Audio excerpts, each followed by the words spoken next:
excited to kick off this afternoon with Michael Gregg. He's the Chief Information Security Officer with the state of North Dakota. And he spoke at our conference last year and was one of our highest rated presenters of last year's session. And he's here to talk about some of the cybersecurity things that are happening and the leadership role that North Dakota is really taking across the nation. There were some exciting things, some exciting legislation that was passed in North Dakota this year, specifically on cybersecurity in K through 12 education as well. So, Michael, welcome back.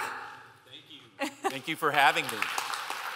Good afternoon, everyone. How's everybody today? Everybody enjoy that pulled pork at lunch? Boy, that was great. Great lunch. I hope everybody enjoyed that. This afternoon, I'm going to talk a little bit about hacking and threats and what's going on in the environment, and I'm going to tie that back directly to agriculture and what we see there. And for me, in my role, I've been the Chief Information Security Officer for the state for about 3 years. Prior to that, I worked as an expat leader in the Philippines for about 3 years. And outside of that, for fun, I write books. Really a geeky existence, isn't it, for me? But what I want to talk a little about is not only that agribusiness and how cybersecurity plays a key role in this today, but that when we start to look at these things, that cyber criminals really don't care. Much of what they do today I would describe as spray and pray. And what I mean by that is they send out these attacks, send these out by email, text messages, other means to a large number of individuals, and then they're just hoping somebody's going to click on this stuff, they're going to open it, they're going to execute it, they're going to do something with it. So no one's immune to these attacks today. And then finally, I'll kind of close up the 30 minutes or so we have talking about, are you ready to respond? One of the things we actually did yesterday at the Prairie Den was we spent yesterday morning going through kind of a simulation and a tabletop saying, if you were hacked, if you had a ransomware event, if you had some type of catastrophic event, how would you respond and what would you do? And so doing that planning and preparation, you want to do that up front, not afterwards. And then finally, I'll close with cyber hygiene and the role that plays really today. So I would say that our world we live in today is much different than it's been in the past. I wish I could tell you it's good, but I would say we live in something called a VUCA world, meaning it's volatile, it's uncertain, it's complex, and it's ambiguous in many ways. If you think about just in the last few years what we've gone through. We've gone through COVID. We've gone through other things outside of COVID as far as the Great Resignation. Anybody remember this? Where a lot of people just said, I'm through. I'm close to retirement. I'm going to quit. I'm going to stop now. We've also seen supply chain issues which have impacted all of society, agribusiness and others throughout the United States and throughout the world.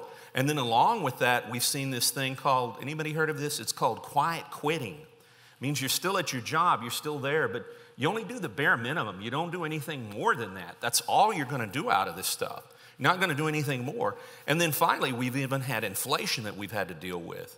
So it's a much different world than it's been just a few years ago. And if you don't think so, think about what we've seen in just the last few years. We've seen this stuff as far as potentially even, I would say, these huge balloons. In this one case, we had this huge balloon come over the U.S. Is it a weather balloon? Is it a bird? Is it a plane? What is this thing? And the mechanism underneath this device itself was bigger than a 747. Think about that. Or 3 big yellow school buses. Now, a lot of speculation's gone on about what this was about. Was it about simply spying, picking up electronic information from critical sites? Did it even go as far as maybe do a test run to see if someone could do an EMP? And an EMP would just be this high-level nuclear blast. Wouldn't kill anyone here. It wouldn't disrupt us as far as in our daily lives, except there would be no electricity. And one of these weapons over the central United States would disable almost all electricity through the entire United States. Anything we have, any electrical devices, anything else, would be wiped out from this. So when I say we live in a very VUCA world, we do. It's much different than it's been in the past. Even if we look at things like cybercrime and we look what we've got for cybercrime, it's much different. We've seen the events that have gone on in Ukraine, in Russia, and just in North Dakota alone, over the last year, we've had multiple exercises to go through and look at and say such things as, how would we deal with a power outage? What would we do in these situations? And that power outage could be from hackers, it could be from bad weather, it could be from other types of disasters or things that happen. But the thing is, we have to prepare and we have to be ready for these types of events because they could very well occur, and that preparation is the key piece that we have to do from this. For the cybercrime, when we look at the cybercrime, when we look at the cybercrime and we look at what we see as far as the numbers, these numbers are huge. Meaning, if you look back around the year 2000, 2001, it was about $17 million in cybercrime a year. And if you look to last year, those numbers have climbed up to over $10 billion. That's how much these threat actors extract every year. $10 billion. It's a huge amount of money that we see as far as impact. And if we think about it, it's, agribusiness, it can be growers, processors, it can be storage, it can be transportation. And that's because technology plays a key role in this. If we even think as far as you could be a threat actor and you could say, you know what, I could get on the futures market and I could bet one way for against a crop, and then maybe I go in and disable the organization's ability to harvest that crop. If you can't harvest today and it's your time to harvest, can you harvest in 2 weeks? Can you harvest in a month? What's going to happen from this? So the abilities of these threat actors to be able to look at and be able to exploit these situations has only continued to grow and grow and grow. Two easiest ones we see from this are ransomware. The other one is denial of service. Those are the two big ones that we see and that we continue to see a lot of. But so how do they actually do this, and how do they launch these attacks, and how do they carry this out? One way they do this is fake websites. They set up fake websites, and some of this I'm going to show you is very low-tech in ways. So they set up a fake website, they try to lure people in, and they do something with that information. It could be something called business email compromise, which I'll talk a little about, and we'll see some on. Or the big one really is ransomware. Ransomware continues to grow, continues to be a big problem, and it's something that's not going to go away. So let me show you one on fake websites.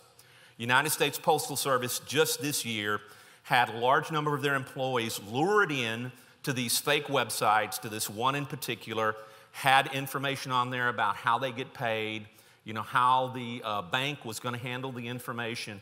And in all, these threat actors, they ended up and they got over 450 individuals that basically didn't get a paycheck because they were able to trick them into this. And when we look at the monetary impact on this, we can see that this is a huge amount of money, that the impact is from this. And so you have to train your employees, and you have to train people from the very beginning that if something doesn't look right, if it doesn't seem right, say something about it. It seems simple, but if somebody sends you something and they say, hey, go to this website, call us back, do something, look and find the number directly. Contact these individuals directly. Don't always try not to fall victim for these scams, because these are very real and they can have a large impact on individuals. Another one is business email compromise, and business email compromise is actually growing. With business email compromise, it's kind of like phishing. It's phishing in a way, but what they're going after is that business relationship you have with your vendors or suppliers. So what they're trying to do is they're looking to see and say, can we get you to change a bank routing number? Can we get you to change some type of SWIFT or account number? Or can we get you to change where a payment would actually go to? So it targets state government, it targets local companies, it targets multinational companies, all sorts of individuals. In 2022 alone, the cost on business email compromise just in the United States was about $3.5 billion with a B. So again, not a small amount. The average loss on business email compromise is about $75,000 per hit or per incident. I can tell you just in North Dakota, we've had multiple state agencies. We have about 57 state agencies that we protect. We've had multiple state agencies that have been impacted by these types of attacks, by individuals trying to carry this out or do this. And we've also been contacted through our our state law enforcement center, our SLIC center, where we share intel with private businesses, of private businesses in North Dakota being hit with this. And the idea is simple. They call you up, they get access to the information, and they try to change where that billing or where that money is going to be paid to. And if they can get it changed, as soon as that money goes and it goes into that new bank account that they've redirected it to, they're going to pull the money out and the money will be gone. Now, if you look at the numbers on these and you see FBI has reported and said that the numbers for this are going up, that agricultural businesses are being targeted more and more, and that out of this you can see a huge sector. If you look at the kind of pie chart I have over there in the corner, you can see over 10% of this in the last year has been agribusiness, been a big piece of it. Anybody ever watch Shark Tank? If you ever watched Shark Tank, you've seen Barbara Corcoran on there. Barbara got hit with one of these. She was on a flight, and while she was on a flight, someone sent an email to one of her assistants, said, hey, we need to change the payment information of who's getting paid and what account's being used. They changed it. They wired the money, which was over $300,000, wired the money, and by the time she landed and got on the phone and said, that's not where this money is supposed to go, guess what? It was too late, and the money was gone. So this is a very real threat you have to look at. It's something that you have to take seriously because they are actively targeting any and all businesses that they can do this with. Then the next one we have is ransomware. Now, ransomware has evolved because years ago with ransomware, when we looked at ransomware, it was very simple. We're going to take your data, we're going to lock your data up, and when you pay us, we're going to unlock your data. Oh, but businesses have changed. Even the bad guys' businesses have changed. Because one of the things they found is there's other ways for them to monetize this besides simply taking your data and locking it up. So today what they'll do is they'll take and they'll lock your data up and they'll say, hey, pay us if you want your data back. And if you pay them, maybe they give you the key and unlock your data. They do most of the time, but not always. But then maybe they also take all that data they have now and they put it out on the dark web and they resell it. They monetize that data. So they're looking at millions of different ways to actually do this. And I've got some award winners on these slides. You know, sometimes it's good to be an award winner and say, I'm number one. Sometimes it's not so good to say you're number one. So CWT Global, they set the record as far as most paid. In 2020, they paid about $4.5 million in Bitcoin to get their data back. Now, some of that money was recovered, some was not. 2021, Colonial Pipeline, that's when gas prices shot way up on the East Coast. These individuals also set a record payment, so theirs was $4.4 million that they paid. Most of that money also was recovered, but not all of it. So you can see the numbers on this as far as the amount of increase from this stuff, the numbers that are hit, and they're up 80% overall with the number of ransomware attacks we see. So these numbers just keep climbing. In the first 3 months of this year, we've set new records in the United States as far as the most ransomware ever is what's being seen by private businesses and being seen by agribusinesses and others. So this just kind of continues to grow and grow and grow. So here's a few more details for this. We can see that the FBI has listed some of the ways that potentially these threat actors can try to go after your organization or your business and try to get this money. And there's multiple ways they can do this.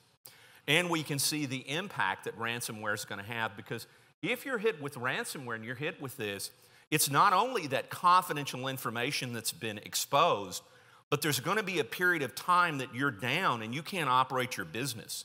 That's going to cost. It's not only going to be that piece of it, but it's also the reputational loss. The reputational loss, the impact from this. How is your business organization going to deal with that and deal with that operational loss of being down for this period of time? How are your customers or others going to perceive you through this when something like this occurs? You've also got your incident response time that you're going to have to think about as far as your incident response time. And the other big one I would say that I kind of have toward the bottom is, do you have a plan? And if you don't have a plan, I would say up front right now is the time to have a plan. Before you're hit with this, you should have a plan.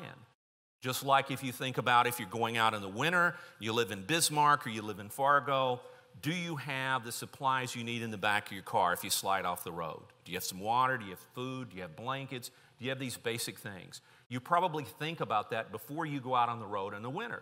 This is the same way. Do you have a plan, and are you prepared for these types of events?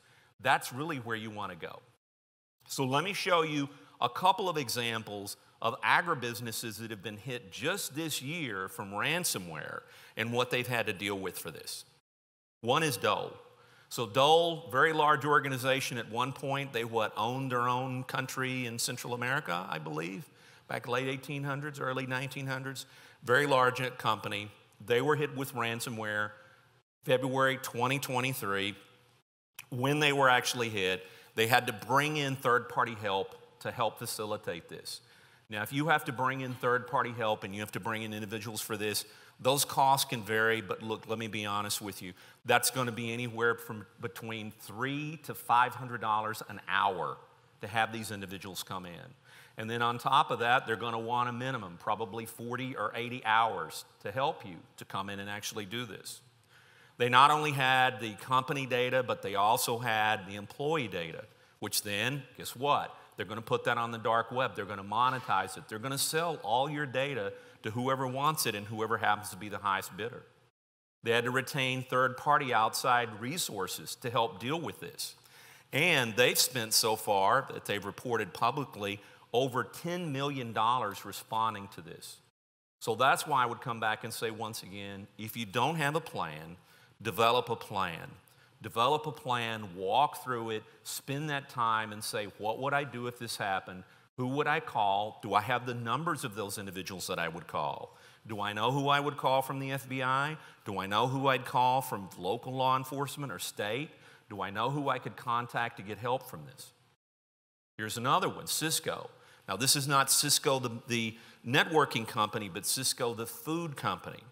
So Cisco, they sent out a memo 1st of May and said basically, hey, we were hit. And if you'll notice, they were actually hit from this back in January, but they didn't actually know till March. So we're talking about a period here of 30 to 60 days that these threat actors were in their network, moving around, getting and doing whatever they wanted to do with the data, and they had no idea this was actually going on. So they not only had customer and supplier data actually hit from this, they've got a large portion of their operations, which is 330 distribution centers, 71,000 employees. I know in a couple of the stores that we normally go to in Bismarck, when after this happened, you'd go and look at like the prepared salads and others, and it said supply chain issues. I guess that's one way to put it.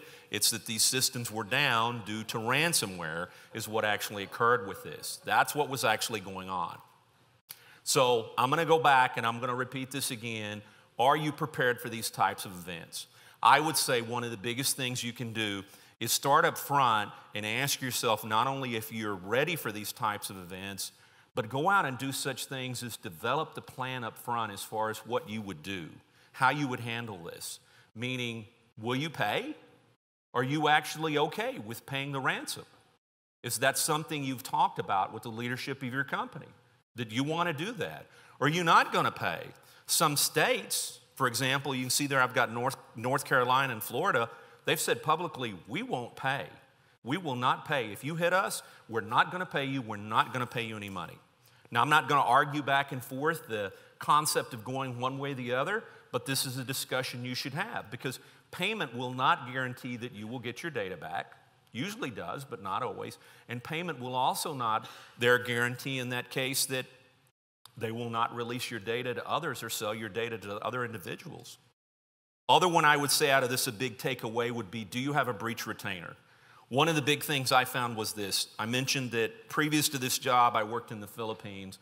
I was there for about 3 years. The day I landed in the Philippines, we had a ransomware event on some of the servers. And the first thing I actually said was, okay, let's pull out the incident response plan. And the team I had at the time looked at me and said, what plan? So I found out we didn't actually have an incident response plan. And I said, who do we have as far as resources that we can call in and help? They said, I don't know. We never thought about that. So think about it up front. There's a lot of organizations that you can go to that you can potentially get a low-cost or no-cost incident response retainer. And here's what I'm talking about. You go to one of these companies and you say, look, here's what I'd like to do.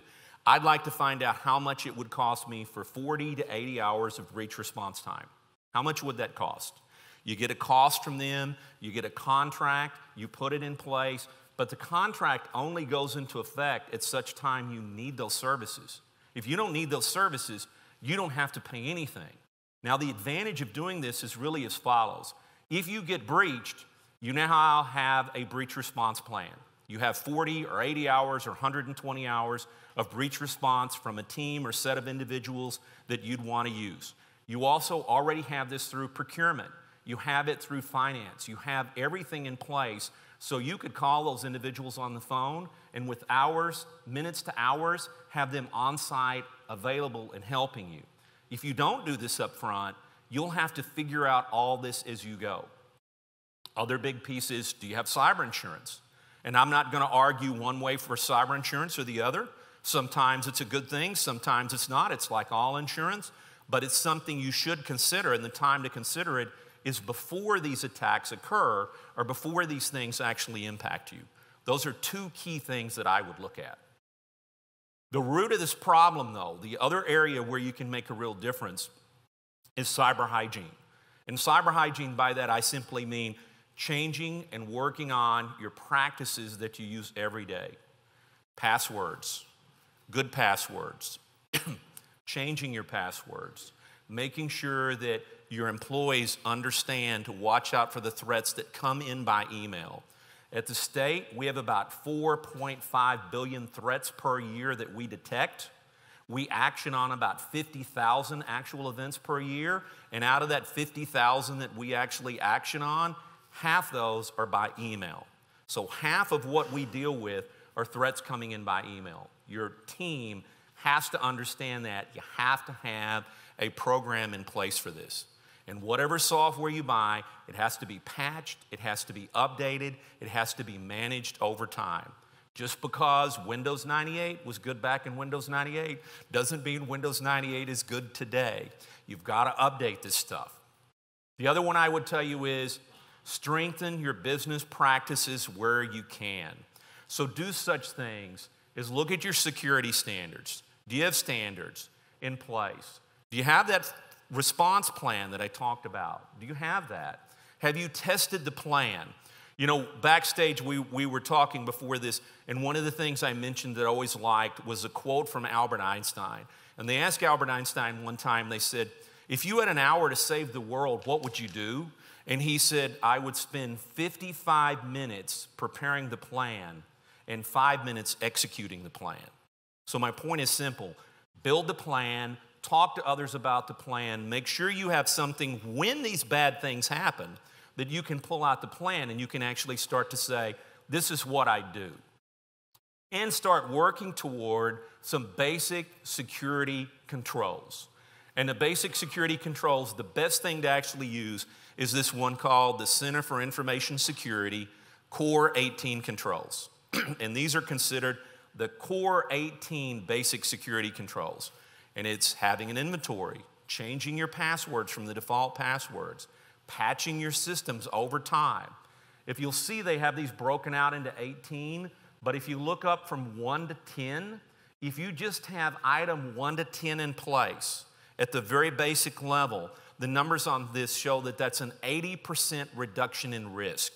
So just putting these first 10 in place at a very basic level will give you an 80% reduction in risk overall in what you actually have and being able to deal with these threats. That's a good one to look at. It's all about preparation for this. Now, in closing, I'd just like to say this. One, we are in a unique place in this state, that the state is doing a lot to really change cyber and change cyber education.